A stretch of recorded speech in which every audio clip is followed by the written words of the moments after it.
Ishlagani safarga ketgan qaysi do'stimizni xonadonidan xabar oldik? Ota-onasidan, oilasidan. 4 ta o'g'li bo'lsa ham bordingmi? Bu yerdan telefon qilishni bilyapmiz. Kelgandan keyin oshqa ber deyishni bilamiz. Navbating kelgan oshqa ber. Eriga masalan bir ziyofat qilib ber deyishni bilamiz kelgandan keyin. Foydasi esa orqasidan yurishni bilamiz. Do'stim deymiz, qiyomatligim deymiz. Qancha gaplarni gapiraveramiz. Lekin mana 1 oy bo'ldimi, 1 yil bo'ldimi, qaysi birini xonadonidan xabar oldik?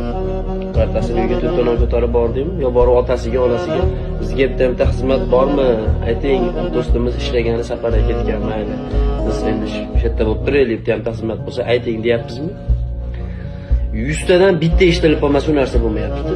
Biz dunyoda o'zida qochib o'ryapmizmi bir-birimizda? Nima degani? Faqat internetdanmi qadrdonchilik, internetdanmi do'stlik, istoriyalardan.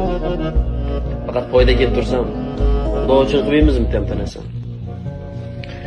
Bu bo'lmaydi.